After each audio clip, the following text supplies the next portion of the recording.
So now I promised you to introduce you to the mind. What's the difference between the brain and the mind? Well, the first difference is the mind. Oops, crackers. The first difference is the mind doesn't exist anywhere. Okay. The brain is installed and the brain is in your heart and the brain is in your gut, but the mind doesn't exist anywhere. It's an emergent property. But we can identify mental activity when we enter the world of knowing the mind. And I just gave you a little example of that, right? You guys, I asked you what was going on in your interior landscape. That's your mind, but also your heart and your gut and your body, right? But mental activity consists of thoughts, feelings, or emotions. Those words are interchangeable. Sensations, perceptions, beliefs, values. This is all your mental activity. Now, your brain interacts with your mind to create mental activity, right? When it picks up on a signal of danger, your mind tells the story of what the danger is. The brain just picked up on the energy of danger. Your mind fills in the blanks, okay? That's why little kids they don't have a lot of narrative to fill in. Their mental activities coming online. They don't have a lot of experience in stories, so they get confused a lot, get wrapped up in the brain stuff because their mind can't go, oh, that's no big deal. That just happened. That happened before. We can stay calm. Their brain's like, no, no, no, scary, danger. They over-ascribe danger in places where it doesn't exist because they haven't had enough experience. But then there's people that are older that have a fully developed brain that had the experience of lots of trauma, lots of stress, and they still are over-ascribing danger where there isn't any. Okay. So it's not just for children, it goes across the lifespan.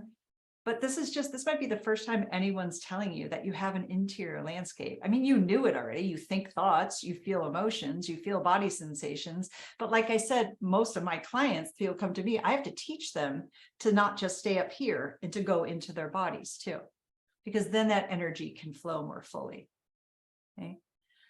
So I'm just going to give you a little bit of an experience with this right now. Even though we did a tiny little practice just there with the yes and no, I want to give you direct experience because this might be the first time that some of the people in the audience today have ever done this type of work.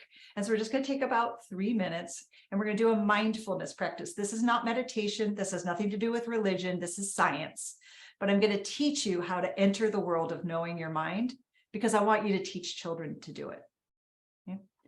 So the first thing I'll invite you to do is, again, you can close your eyes. If that makes you dizzy or uncomfortable in any way, just cast the spotlight of your attention downward onto one thing. When we look around, we distract ourselves and we can't really go inside, okay? So the first thing I'll invite you to do is just to close your eyes and notice your breath. Don't do anything with it. Just notice. Your breath is always there for you. But do we notice? And now I'll ask you to let that go and cast the spotlight of your attention onto the S of SIFT with any physical sensations. So typically the first sensation that captures our attention is a discomfort. We tend to notice discomfort more than comfort. So maybe you notice some slight pain or discomfort in your body. And just take a little tour from your toes up to the top of your head. What other sensations are here for you right now? Don't judge, just notice. And then we'll let that go and shift your awareness to any images that might be coming to your mind's eye when you ask yourself to notice.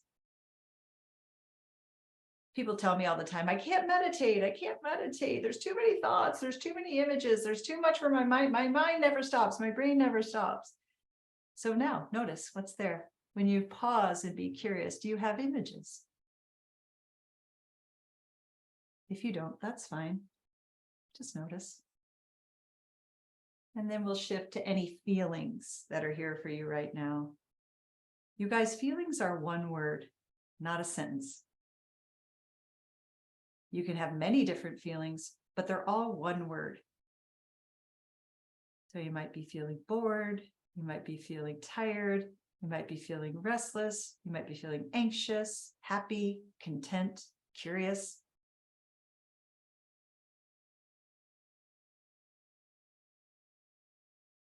And then just notice if that was hard for you. Many adults find it difficult to name their emotions, but we ask you to teach children. Just notice that. No shame or blame of yourself. And then the last portion of SIFT, I want you to be curious about what thoughts are here for you now. Shift your gaze to any thoughts. It might be, when is this training over? It might be, I wish I hadn't had that donut at lunch. It might be, I need to apologize to kids in my class. Don't judge. Just there, just notice. And then just take a nice deep breath in and out through your nose. And come back into the room. If you had your eyes closed, open them. And then just give me some feedback in the chat. What was that like for you to sift your mind, to take a little U-turn inward and notice what was happening for you? Instead of noticing me and noticing the slides, you just tuned into yourself. What was that like? Oh, good, Noreen. Noreen, nice. Brittany too. Okay, that's good. It's not always relaxing for people to go inward. So it's okay if it wasn't for you. No judgment. Yeah, a minute for yourself, huh, Chelsea? Right? We're always giving to everybody else all day. Calming, peaceful. Okay. You guys, if it wasn't calming or peaceful for you, a lot of times people who've been through complex early trauma or trauma of any kind have a real tough time, A, closing their eyes, and then B, going inward. It's scary to do so. So I just want you to honor that and know that. And if that's true for you, just a gentle suggestion, perhaps you go and get some support with that because you deserve it. That's really tough to not be able to go inward, even though you may have done it your whole life. And you're like, I don't need to do that. I had a person tell me one time, I don't do feelings. It happens more than one time, but I don't do feelings.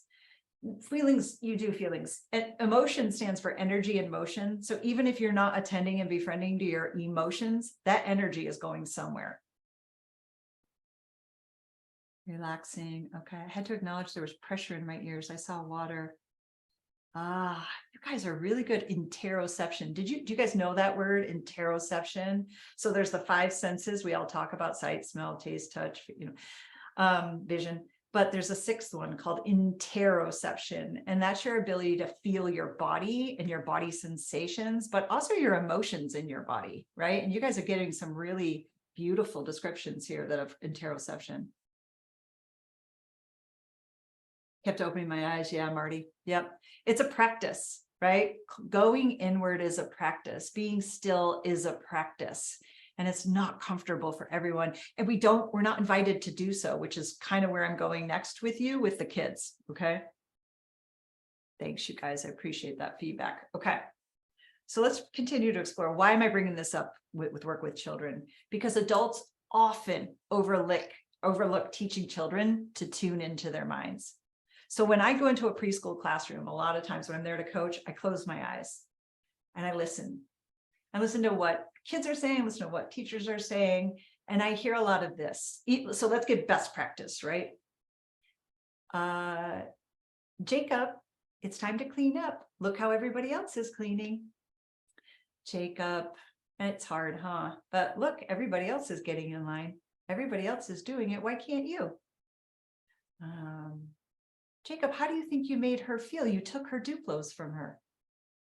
So in all 3 of those examples, Jacob is looking outward at what everybody else is thinking, feeling, experiencing. But what about Jacob? So how often do you invite children to make that U-turn? So I know you need them to get in line. I know they need to go outside, but I wonder what's happening for Jacob that's making it hard for him. And certainly pointing out that everybody else is doing it. Would you hear it now? Do you hear it? It's shaming. Everybody else can do it. Why can't you? How would you feel if I was your coach and I came in and went, Teacher Marty, why is your circle so bad? Everybody else's circle's good. Everybody else can do circle and children behave.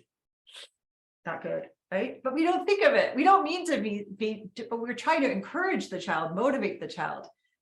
But I'm letting you know that's not the best way to motivate the child. That's the habit we have of motivating kids. So in tandem with children, when you work with them and teach them how to go inward and notice what's going on, name their emotions, name their sensations, name their thoughts, their beliefs, their perceptions. We can't always honor that. So Jacob might say, if I say, Jacob, what's happening for you, buddy? What's going on? And he might be like, Miss Laura, I don't want to finish play. I was building this great structure. I don't want to go outside. Oh, buddy, that's hard. Yeah, I noticed that. I see that you're building this really big creation here. What do you think we can do? I don't know. I don't want to stop. So I can't honor the not stopping. He has to stop. He has to get in line, but I don't have to shame, blame, or punish him for it, right? I can attune to him. So I attuned by validating, oh, buddy, I see that. That's hard. I asked him an open-ended question. What can we do about that? Now, I can't always honor his idea. You can give me 15 more minutes, right? So obviously there's a place and time where I might make a suggestion for saving the work, and we'll get back to it later, right? But the strategy I'm trying to teach you here is attuned to the child's interior landscape, not just the external behavior. Work smarter, not harder. It might be harder in the beginning, you guys, because this might not be your habit. Maybe it is. Maybe this is how you talk to children already. Bravo you. But now you also know that when you're doing that, you're helping the child enter the world of knowing their mind. And that is powerful. That will in part prevent them from getting to someone like me when they're older, right? A lot of the work I do as a therapist is helping people know the world of their mind. No one ever taught them to go inward. We were always so focused outward. Okay. And for some people in this exercise, it's uncomfortable to go inward, and that's not your fault. And that can change with practice. The other key piece to consider is the mind takes the shape of whatever it rests upon. This is a quote from Dr. Rick Hanson. I did not make that phrase up. I wish I did. That's a beautiful phrase. The mind takes the shape of whatever it rests upon.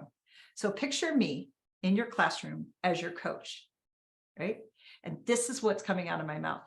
And Marty, I'm going to use your name because I remember it. I don't remember other people's names. So I'm not trying to single you out. DM me if you're like, stop saying my name. I will. I'll use somebody else. But Teacher Marty, you need to shorten your circle time. Teacher Marty, why is it that all these kids are getting in so much conflict over here? You need to do something about that. Teacher Marty, that's not how I told you to do it. I told you to make sure you use a first then statement, not an if then statement. So I'm coming in and I'm pointing out all the things that Teacher Marty, please use my name. I'm cool. Thanks, babe. Now for Teacher Marty, I'm just pointing out everything that's missing and everything that's wrong. How do you think this guy feels? Right? Am I motivating him? So his mind's going to take the shape of stress and anxiety, and his brain's going to start sending signals of warning too. So the mind and the brain are going to interact, and most likely Marty's going to be uncomfortable, but maybe not. Maybe Marty grew up with a very critical parent, and he's like, I'm cool. You can shame and blame me all day long. I'm used to it. That was my whole childhood, but it's still not cool, right? I don't want to activate that circuitry, right? So with children, it sounds like this. And again, I close my eyes and I hear directions and corrections. Even if it's in a sweet voice, you guys, it's still too much for children. You're not listening. You need to put your toys away. That's not how I told you to do it. Use your walking feet. You know better. Why can't you just put the toys away? Everybody else is. Or really good, appropriate. That some of that has inappropriate in there that hopefully you guys have moved away from. So even if it's very sweet, use your walking feet, gentle hands. You know, there's only 2 in the block area. Where else would you like to play?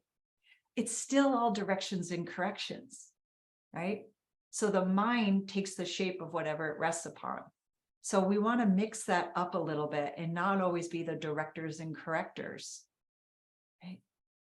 Because then children don't feel included. You know, we talk about inclusion.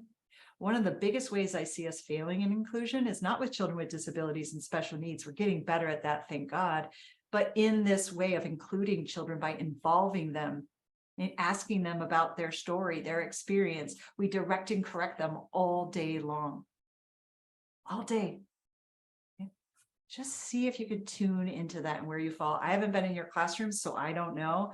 The best practice would be I would have gone to all of your classrooms and observed and then created this training, but people don't hire you to do that. So I'm just making a generalization. I'm not pointing anything out about you. I don't know you, and I'm not trying to make you feel bad about yourself. Okay. It's just a, hey, do I do this? Oh, maybe I do a lot of directions and corrections. What else is there? I'll let you know. So mental activity is incredibly important because where we put our attention, you just put your attention on sensations, images, feelings, and thoughts. You sifted your mind. Where we place our attention over time becomes our beliefs. So if I'm always telling teacher Marty to attend to everything he's doing wrong and missing, his belief is going to be, I'm not that great of a teacher, or something's wrong with me. I'm not good enough. I can't trust myself. I'm helpless. I'm powerless, right? Some of these negative cognitions that can come in. And for a kid, if it's always Jacob, you're not helping. Jacob, you didn't take your turn. Jacob, you need to put the toys away. Jacob, I don't belong. I'm not significant. My needs don't matter. Okay? Attention becomes beliefs. Beliefs become thoughts and feelings. Those lead to actions. Action leads to habit. Habit leads to your character. And your character becomes your destiny. So this is no small stuff we're dealing with, you guys. This is a big deal. So the idea is we want to back it up and start with, where are we placing children's attention? We, the adult, where am I placing their attention? So when you're asking, like when you're doing, like getting ready for class or something like that, if you do class or Eckers, you're practicing all those nice reciprocal feedback loops. You're asking open-ended questions. You're validating, you're empathizing, you're actively listening through summarizing. Also, these nice reciprocal feedback loops. Just check in with how often are you using that approach versus directions and corrections. Most often it's like this. Okay, but maybe not in your classroom. Good on you. You'll have less challenging behavior. One of the reasons you'll have less challenging behavior if you're doing all that great class stuff and Eckers stuff is you're growing the upstairs brain. When you give a child a direction or a correction, you don't grow any circuitry. They don't have to use their upstairs brain to follow a direction. Their downstairs brain can carry that out. When you ask an open-ended question, what do you think we should do, Jacob? He didn't want to get in line because his creation was done. If I say, what do you think we should do? I'm growing neural circuitry in the upstairs brain.